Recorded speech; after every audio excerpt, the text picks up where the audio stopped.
Hello, and welcome to Overlooked Headlines. We're the podcast designed to share headlines from America and around the world that have been disregarded or overlooked, but are critical to our lives and well-being. It's our mission to inform with the headlines and then inspire through biblical words, which we call His Lines, that once heard and applied will help to strengthen our faith in God as we navigate this journey called life. Now, here's the host of Overlooked Headlines, Jeff Bass.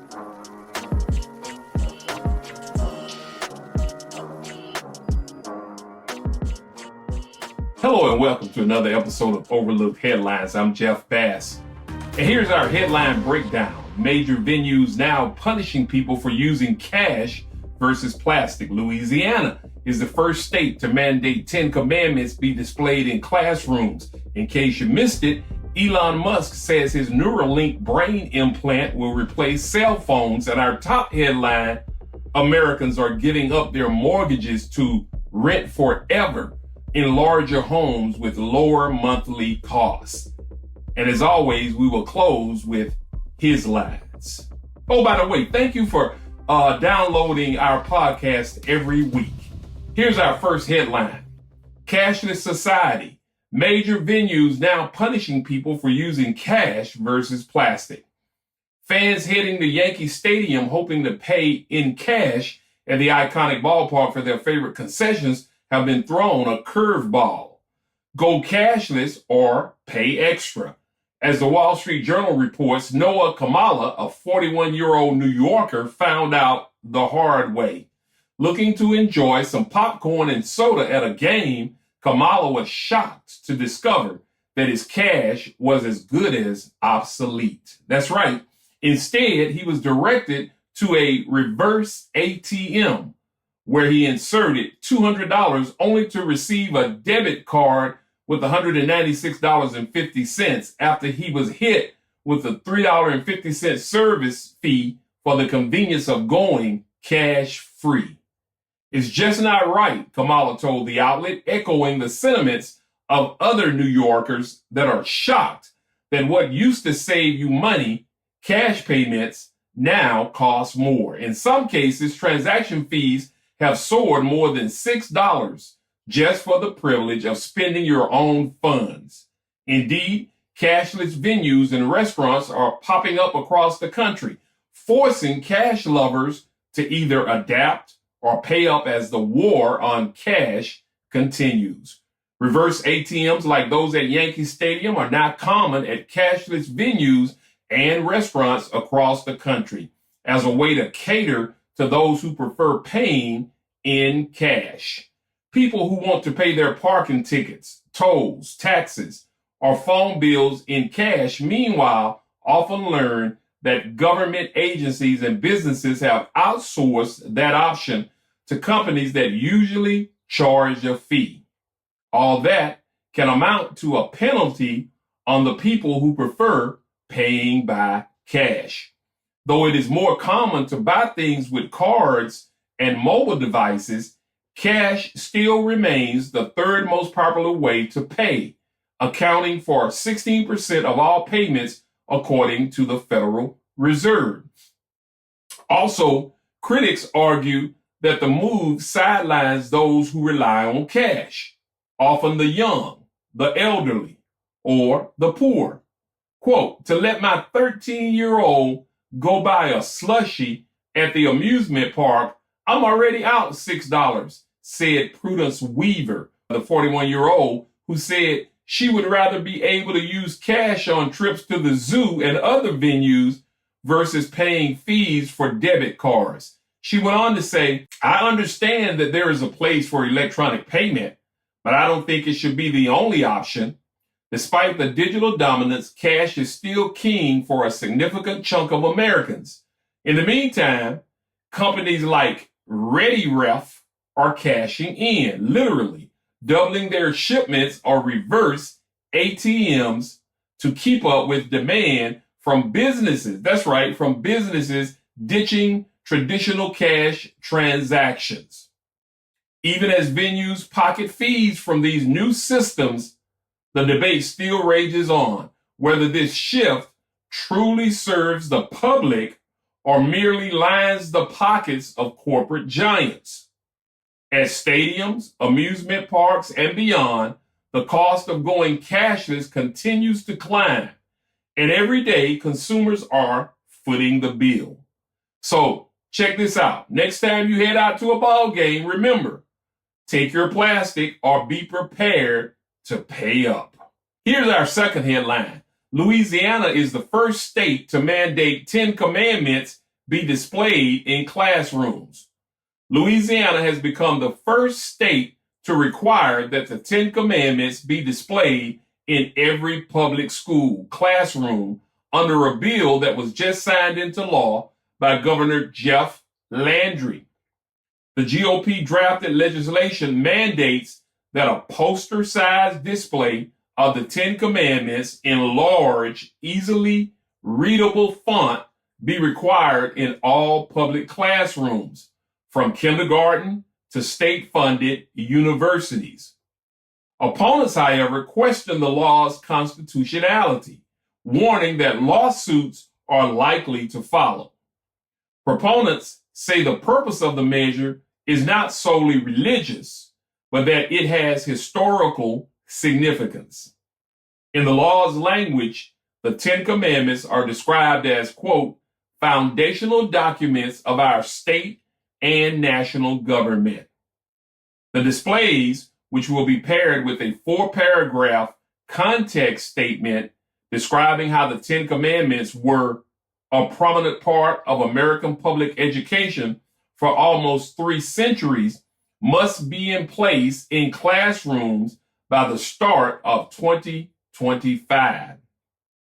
The posters will be paid for through donations. State funds, they say, will not be used to implement the mandate based on language in the legislation. The law also authorizes but does not require the display of the Mayflower Compact, the Declaration of Independence, and the Northwest Ordinance in K through 12 public schools. Similar bills requiring the 10 Commandments be displayed in classrooms have been proposed in other states, including Texas, Oklahoma, and Utah. However, with threats of legal battles over the constitutionality of such measures, no state besides Louisiana has had success in making the bills law. Legal battles over the display of the 10 Commandments in classrooms, however, are not new. As a matter of fact, in 1980, the U.S. Supreme Court ruled that a similar Kentucky law was unconstitutional and violated the Establishment Clause of the U.S. Constitution, which says Congress can make no law respecting an establishment of religion. The High Court found that the law had no secular purpose, but rather served a plainly religious purpose. Coming up next, in case you missed it, headline. Hey, if you're enjoying this episode, then we'll think you'll love connecting with us on our social media platforms as well, because we post frequent news bites, tips, and alerts to keep you informed and inspired. Now, let's get back to more overlooked headlines with Jeff Bass.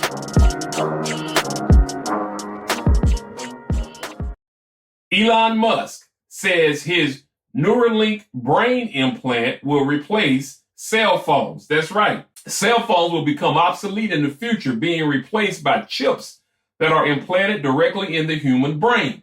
Billionaire tech entrepreneur Elon Musk has predicted that this will happen.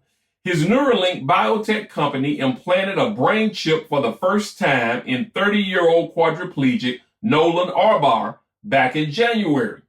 The surgical procedure involved placing the computer chip, which is about the size of a coin, in the region of the brain which controls the intention to move.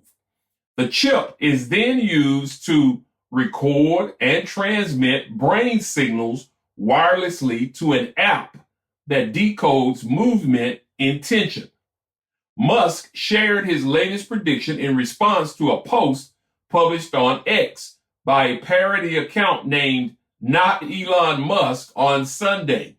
The original message read, quote, Would you install a Neuralink interface on your brain to allow you to control your new X phone by thinking? End quote. Musk replied by claiming that in the future, there will be no phones, just Neuralinks.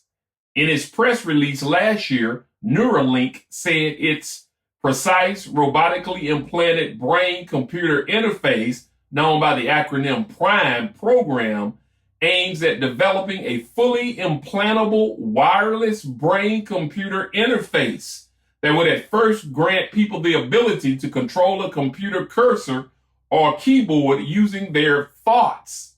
It will later pave the way for revolutionary treatments for people suffering from various physical disabilities, such as paralysis and blindness, as well as illnesses like obesity, autism, depression, and schizophrenia.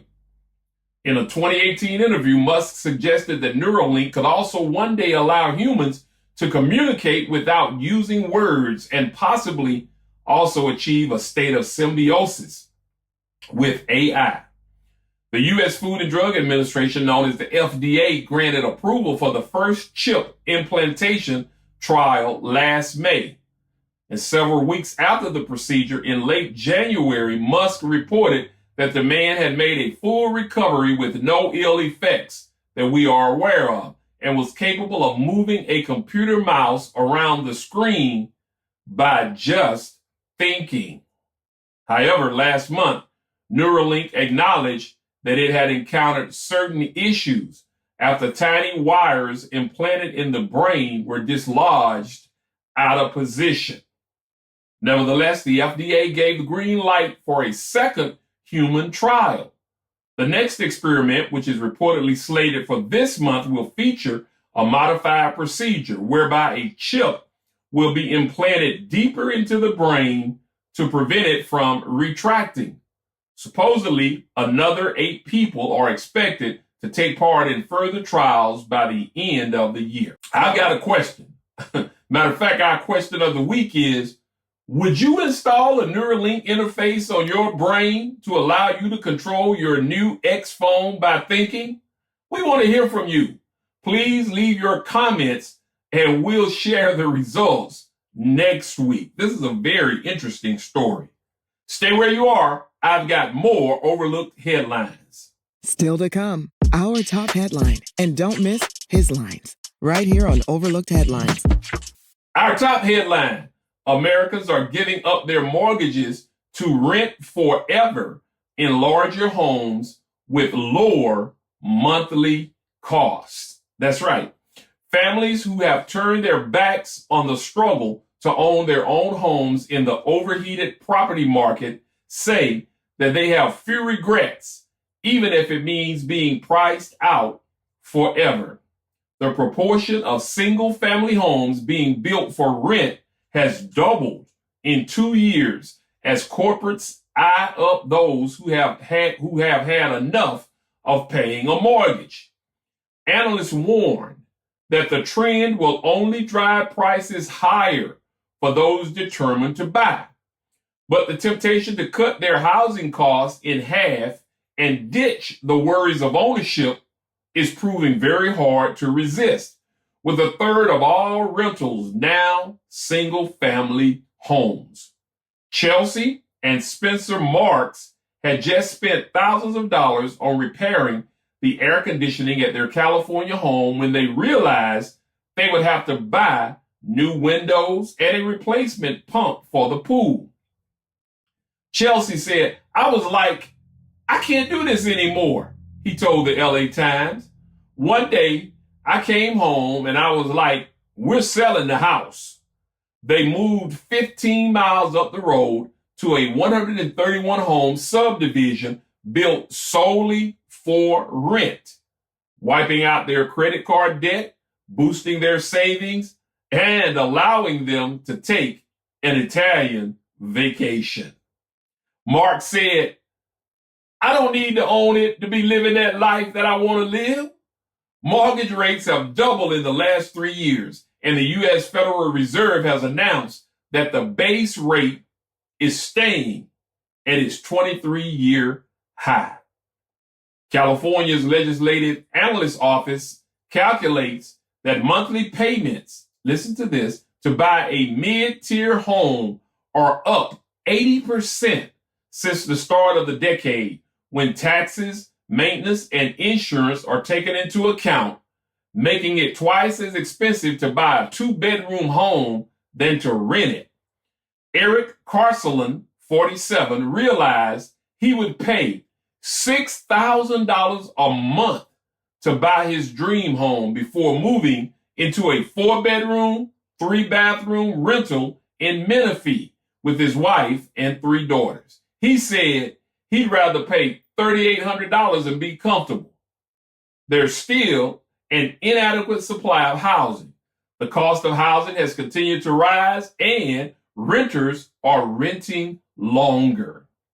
These days, the large providers are looking to build for rent as a legitimate strategy to be able to fulfill demand for those people that are on a budget and looking to have a larger square footage than an apartment. However, experts warn that those moving into a rental risk being permanently shut out of ownership because the rising cost of housing and mortgages is going to be around for an extended period of time. We'll also keep our eye on this story. His lines are coming up next. Jeff Bass here, and I want to take this opportunity to thank you all so much for your support of our new podcast, Overlooked Headlines with Jeff Bass. It's our pleasure to do what we do just for you. If you desire more headlines, then please visit our social media platforms, Instagram, Facebook, and YouTube, to get overlooked news bites, tips, alerts, and much, much more. By the way, don't forget to download a new episode of Overlooked Headlines every Tuesday. Overlooked Headlines with Jeff Bass, where we're committed to keeping you informed and inspired. Now it's time for His Lines, where we take a closer look at these headlines from a biblical perspective, taken from the Bible, which is, of course, God's Word. One of our headlines today was regarding the state of Louisiana mandating that the 10 Commandments be displayed in every classroom. Overall, we agree that's very good. However, the problem with the law, meaning the 10 Commandments, which is also called the law, was that the people in biblical times couldn't keep the law. First, St. John 1:17 says, "For Moses gave us only the law with its rigid demands and merciless justice, while Jesus Christ brought us loving forgiveness as well." Another translation adds that grace and truth came by Jesus Christ. Also, we see in St. John 1:17 that the law had rigid demands and there was no mercy with justice. On the other hand, Jesus came with grace, which is the antidote for merciless justice, and with truth he came. Secondly, Jesus gave all the truth through what's called the Great Commandment. Where did that happen, Jeff? Well, listen to his explanation in Matthew chapter 22, starting at verse 36, which reads, "Sir, which is the most important command in the laws of Moses?" Jesus replied, "Love the Lord your God with all your heart, soul, and mind. This is the first and greatest commandment. The second most important is similar. Love your neighbor as much as you love yourself. All the other commandments and all the demands of the prophets stem from these 2 laws and are fulfilled if you obey them. Keep only these," talking about those 2, "and you will find that you are obeying all the others." So Jesus says that if we keep these 2 commandments, which 2? Love the Lord your God with all your heart, soul, and mind. And secondly, love your neighbor as much as you love yourself. Then we will find that we're obeying all the others. In conclusion, I'm happy that the state of Louisiana is moving forward with displaying the 10 Commandments. in their classrooms.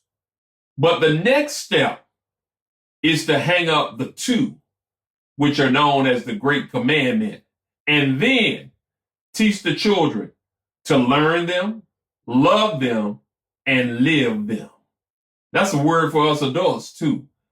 Also, let's continue to pray for prayer to be restored in every school. That's his lines. I'm Jeff Bass with Overlooked Headlines. Catch you next time. Be blessed. Thanks for joining us. We hope you've been informed and inspired. Like us, tell a friend, and connect with us via Facebook, YouTube, or email us at neveroverlooked@gmail.com. That's neveroverlooked@gmail.com. Check us out next time on Overlooked Headlines with Jeff Bass.